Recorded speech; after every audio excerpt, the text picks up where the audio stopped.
Hello મિત્રો, તમારું સ્વાગત છે આપણી યુટ્યુબ ચેનલમાં। હાલમાં આપણા ગુજરાતમાં ચાલી રહેલા આશા વર્કર અને આશા ફેસિલિટર બહેનોનું ગુજરાતના દરેક જિલ્લાઓ તાલુકામાં સરકારી કચેરીઓમાં કલેક્ટર, મામલતદાર, ડીડીઓ વગેરે અધિકારીઓને આવેદનપત્ર આપી પોતાનો વિરોધ વ્યક્ત કર્યો છે। નજીવા વેતનથી પોતાનું ગુજરાન ચલાવતી આપણી આશા વર્કર અને આશા ફેસિલિટર બહેનોને જેઓ ગામડાઓના ખૂણે ખૂણે પહોંચી આરોગ્યની જ્યોત જલાવે છે। આપણી આશા વર્કર અને ફેસિલિટર બહેનોના આંદોલનનું મુખ્ય કારણ એ છે કે તેઓ ફિક્સ માસિક પગાર અને કાયમી કર્મચારી તરીકેનો દરજ્જો મળે તે માટે તેઓ ઉગ્ર આંદોલન કરી રહી છે। આપણે આશા રાખીએ છીએ કે આશા વર્કર અને આશા ફેસિલિટર બહેનોની માંગો વહેલા ધોરણે સરકારશ્રી સ્વીકારે।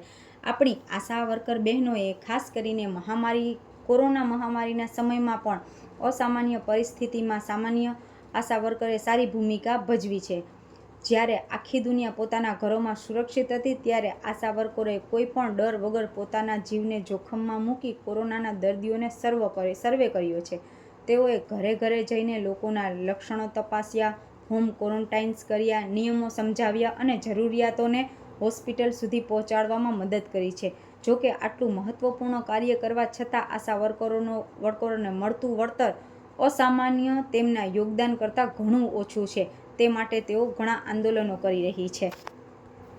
હવે આપણે આગળ જોઈએ કે આશા વર્કર અને આશા ફેસિલિટર બહેનો ગુજરાતના ખૂણે ખૂણેથી પોતાની માંગણીઓ અને આંદોલનો જાહેર કરી રહી છે।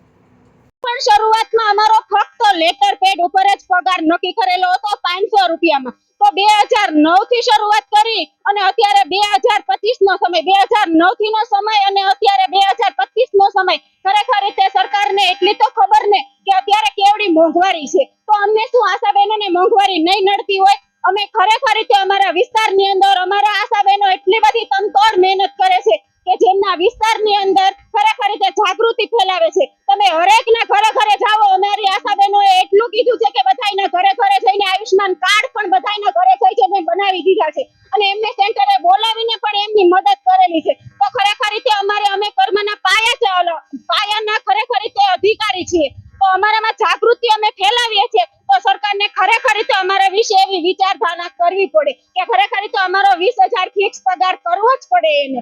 અમને જ્યારે પગારની વાત આવે ત્યારે સરકાર ખરેખર રીતે અમારી માથે ખાલી 25 પૈસા ફેંકે છે, તો અમને ખરેખર રીતે એના બાબત ધ્યાને લેવી જરૂરી છે। અમે એક પાયાના કર્મચારી છે। પાયો જાણે કે જેમ કેમ મકાન બનાવો છો, મકાનને કેમ બધી પાયાની જરૂર છે, એમ ખરેખર રીતે અમારી બધાયને જરૂર છે। અમે ખરેખર રીતે જ્યારે બધો રોગચાળો હતો, જ્યારે જેવા કે જો મેલેરિયા હોય, ચિકનગુનિયા હોય, ડેન્ગ્યુ હોય, ત્યારે હર કોઈ સર્વે તો કે પેલા કે આશાબેન ગમે એવા મોટા અધિકારી આવ્યા છે તો પેલા કોને ગોતશે? તો કે આશાબેન ક્યાં છે? તમારા વિસ્તારના બેનને બોલાવો। કદાચ ગમે એ અધિકારી આવ્યા છે, ગમે એ સરકારમાંથી અધિકારી આવ્યા છે, તો પણ પેલા આશાબેનની જરૂર પડે છે। કેમ કે અમે પાયાના કર્મચારી છીએ, અમે પાયો મજબૂત તો કરીએ છીએ પણ સરકાર ખરેખર રીતે અમારી સામું જોતી નથી। તો ખરેખર રીતે સરકારશ્રીને એટલી અમારી ગુજારિશ છે, ખરેખર રીતે એક વિનંતી કરીએ છીએ કે ખરેખર રીતે અમારો ફિક્સ પગાર કરી આપો। બસ એટલું મારે કહેવાનું છે। અમે ખરેખર રીતે કોરોનાની મહામારી હતી તો જીવના જોખમ ઉપર પણ કામ કર્યું છે, તો ત્યારે તો સરકારને એવું ન થયું કે ખરેખર રીતે આશા રાત દી જોયા વગર કામ કરે છે। અને જો અમારી ખરેખર રીતે ગુજરાત સરકાર છે કે રાજ્ય સરકાર છે, અમારી માંગ પૂરી નહીં કરવામાં આવે તો ખરેખર રીતે અમે ઉગ્ર આંદોલન ઉપર ઉતરી આવશું। બધાય બહેનો, અમે 40 ગામની બહેનો છીએ અને ખરેખર રીતે અમારું જો આશા બહેનો અમે ખરેખર રીતે જાગૃતિ ફેલાવતા હોઈએ તો ખરેખર રીતે અમારામાં એટલી શક્તિ છે કે અમે બધાને બંધ પણ કરાવી શકશું।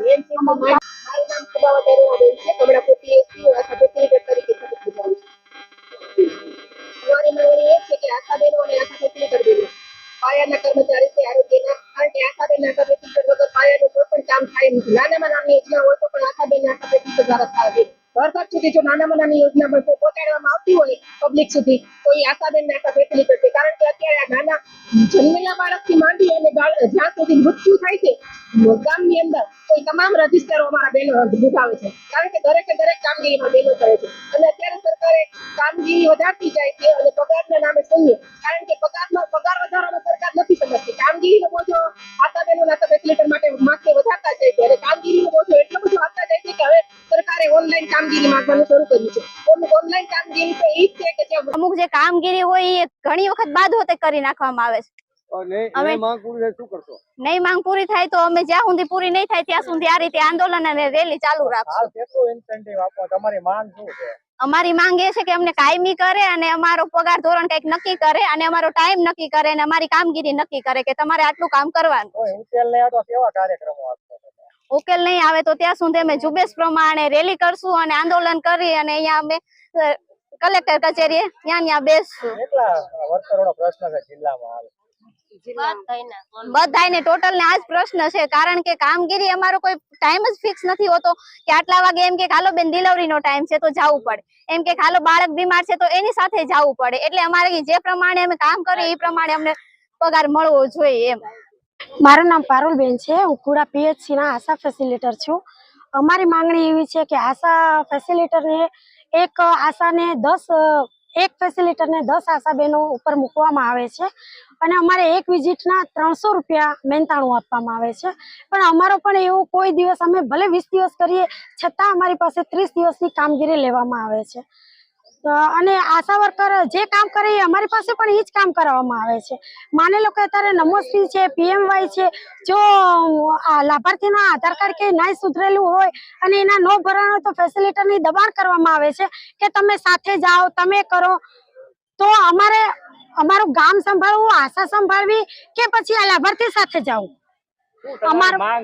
અમારી માંગ એ છે કે અમારું કામનું અને અમારું જે પોસ્ટનું લેવલ છે એ પ્રમાણેની અમારો પગાર વધારો થાય અને અમને પણ કરારબદ્ધ છે તો એની જગ્યાએ કાયમી કરવામાં આવે અને વર્ગ 4 માં અમને પણ સમાવેશ કરવામાં આવે. અમારો 6000 રૂપિયા અત્યારે 300 લેખે છે અને 2000 સ્ટાઇપન્ડ તરીકે એવી રીતે અમને આપવામાં આવે છે. પણ વિઝિટ અમારી 20 હોય છે છતાં અમારે 30 દિવસનું કામગીરી કરવી પડે છે. અને અમને ટીએડી ની કોઈ